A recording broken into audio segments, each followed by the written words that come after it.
Hello dear viewers, কেমন আছেন সবাই? আনোয়ার ভাইয়া চলে আসলো নতুন একটা ভিডিও নিয়ে আর কি। তো অনেকের মধ্যে প্রশ্ন থাকে যে ভাইয়া মিডিল ইস্ট থেকে বা সৌদি বলেন, দুবাই বলেন, আমি স্পেশালি আজকে সৌদি নিয়ে কথা বলবো আর কি। যে ভাইয়া আমরা তো অনেক বছর ধরে সৌদি আরবে আছি, তো ইউরোপের দিকে মুভ করতে যাচ্ছি, বাট ইউরোপের দিকে মুভ করতে গেলে আমাদের প্রথমেই লাগে হচ্ছে সৌদি আরবে যে আমরা আছি, যে কয়েক বছর থাকছিলাম আর কি, এই কয়েক বছরের একটা পুলিশ ক্লিয়ারেন্স লাগে। তো আমি আজকে আসলাম এই পুলিশ ক্লিয়ারেন্সের তথ্য নিয়ে আর কি, যাবতীয় তথ্য নিয়ে। এই পুলিশ ক্লিয়ারেন্সটা কীভাবে বানাবেন আর কি, কোথা থেকে বানাবেন, কী প্রসেসে বানাবেন, এই ডিটেলস নিয়ে আসলাম আজকে। তো চলুন শোনা যাক তাহলে। আসলে পুলিশ ক্লিয়ারেন্সটা কেন লাগে, কাদের জন্য লাগে আর কি। আপনি যখন সৌদি আরব থেকে ইউরোপে, সেটা হোক যে কোনো কান্ট্রি আর কি, অ্যাপ্লাই করবেন ওয়ার্ক ভিসার জন্য আর কি, সেক্ষেত্রে আপনার পুলিশ ক্লিয়ারেন্সটা ম্যান্ডেটরি আর কি, এটা মাস্ট বি জমা দেওয়া লাগে। অনেক দেশে আবার লাগে না, অনেক দেশে আবার লাগে আর কি। তো এই পুলিশ ক্লিয়ারেন্সটা নেওয়া অনেকেই নিজেই করে ফেলে, অনেকেই বুঝে না, মানে আর কি সেরকম শিক্ষিত না, যার ফলে তারা বিভিন্ন বক্তব্য বলেন, অফিস বলেন অথবা এজেন্সি বলেন, তাদের থেকে করে নেয়। তো আমার এই ভিডিওটাতে আশা করি যদি শুরু থেকে শেষ পর্যন্ত দেখেন, আশা করি নিজের কাজ নিজেই করতে পারবেন কোনো প্রকার টাকা ছাড়াই আর কি। তো চলুন যাওয়া যাক। তো পুলিশ ক্লিয়ারেন্সটা সাধারণত আপনি যেখানে থাকেন না কেন, হোক সেটা রিয়াদ, দাম্মাম, আবাস অথবা জেদ্দা, যেখানে হোক না কেন আর কি, আপনি যে সিটিতে থাকেন না কেন, প্রথমেই ওই সিটিতে আপনার বাংলাদেশি অ্যাম্বাসি কোথায় আছে সেটা খুঁজবেন আর কি। সো আপনি প্রথম কাজ হবে আপনার বাংলাদেশি অ্যাম্বাসিতে গিয়ে খোঁজ করা। আপনি যেখানে থাকেন ওর আশেপাশে বা নিকটবর্তী যেখানে বাংলাদেশি অ্যাম্বাসি আছে সেখানে গিয়ে যোগাযোগ করবেন আর কি। তো ওখানে গিয়ে কী করবেন, ওখানে গিয়ে বলবেন যে আমি ইউরোপ ওয়ার্ক ভিসার জন্য অ্যাপ্লাই করছি, তো আমার পুলিশ ক্লিয়ারেন্স দরকার। তো পুলিশ ক্লিয়ারেন্স কিন্তু বাংলাদেশ অ্যাম্বাসি আপনাকে দেবে না, ওরা আপনাকে একটা রিকোয়েস্ট লেটার দেবে, যে রিকোয়েস্ট লেটারটা করতে হবে কি, পুলিশ স্টেশনে জমা দিতে হবে সৌদি আরবে। তো ওরা তখন আপনাকে একটা আর কি রিকোয়েস্ট লেটার দেবে ওদের বাংলাদেশ অ্যাম্বাসি থেকে, যেই রিকোয়েস্ট লেটারটা নিয়ে আপনি সরাসরি পুলিশ স্টেশনে যেতে পারবেন না, সেটাকে সত্যায়িত করা লাগবে। আর সত্যায়িত করার জন্য কোথায় যেতে হবে, সেটা হচ্ছে মিনিস্ট্রি অ্যাফেয়ার্স, যে আপনি যেখানে থাকুন, সেটা হোক জেদ্দা বা রিয়াদ, সেটা হচ্ছে ওই দেশে ওই জায়গার যে আর কি মিনিস্ট্রি অ্যাফেয়ার্স আছে, ওখানে গিয়ে যোগাযোগ করবেন আর কি। ফরেন অ্যাফেয়ার্স যেটা বলতেছে, মিনিস্ট্রি ফরেন অ্যাফেয়ার্স, ওখানে গিয়ে যোগাযোগ করবেন। কিন্তু ওখানে গিয়ে যোগাযোগ তো করলে হবে না, ওখানে আপনাকে অ্যাপয়েন্টমেন্ট নিয়ে যাওয়া লাগবে। অ্যাপয়েন্টমেন্টের মোটামুটি আপনার 30 থেকে 40 আর কি সৌদি রিয়াল মতো লাগে আমার জানা মতে, আমি নিজেই করেছি আর কি। তো ওটা করার পর আপনি আপনার অ্যাপয়েন্টমেন্ট নিয়ে যখন আপনি যাবেন, সাথে করে অবশ্যই আপনার ইকামা বা ভিসা কপি নিয়ে যাবেন। আবার সাথে হচ্ছে গিয়ে প্রয়োজনীয় কাগজপত্র সাথে নিয়ে যাবেন, এটা কখনোই ভুলবেন না। নয়তো ওর যে ফরেন অ্যাফেয়ার মিনিস্ট্রির সামনে আপনার কিছু অফিস আছে, ওরা করে কি পার পেজে 5 থেকে 10 রিয়াল করে নিয়ে নেয়, আপনাকে সুযোগে সদ্ব্যবহার করে নিয়ে ওরা।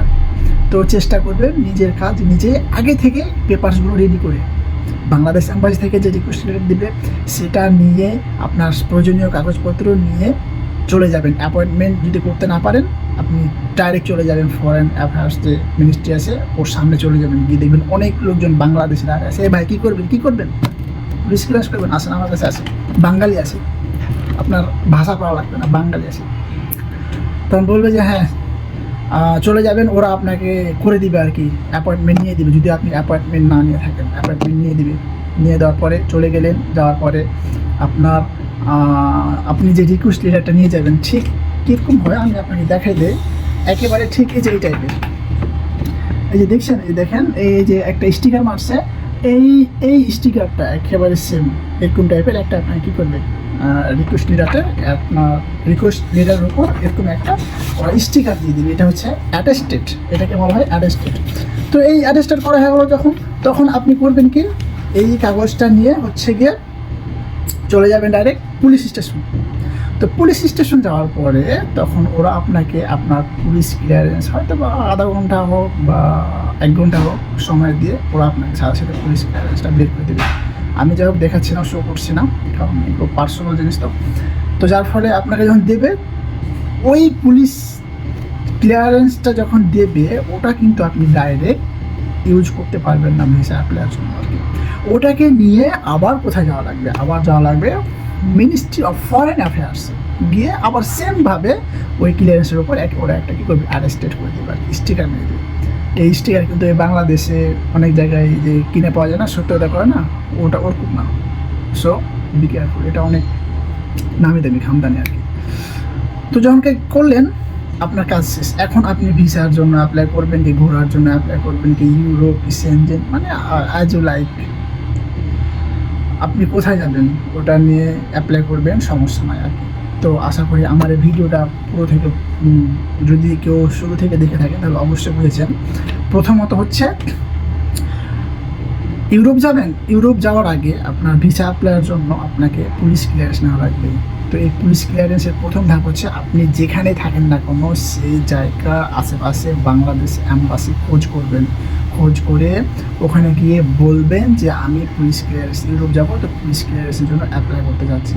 ওরা আপনাকে একটা রিকোয়েস্ট লেটার দেবে, ওই রিকোয়েস্ট লেটারটা নিয়ে আপনার আশেপাশের যে মিনিস্ট্রি ফরেন অ্যাফেয়ার্স আছে ওখানে গিয়ে আপনি হচ্ছে গিয়ে ওই রিকোয়েস্ট লেটারটা গিয়ে জমা দেবেন আর কি, অ্যাপয়েন্টমেন্ট নিয়ে যাবেন, জমা দেবেন। জমা দেওয়ার পরে ওই রিকোয়েস্ট লেটারে ওরা কি একটা অ্যারেস্টেড করে দেবে, একটা স্টিকার মেরে দেবে।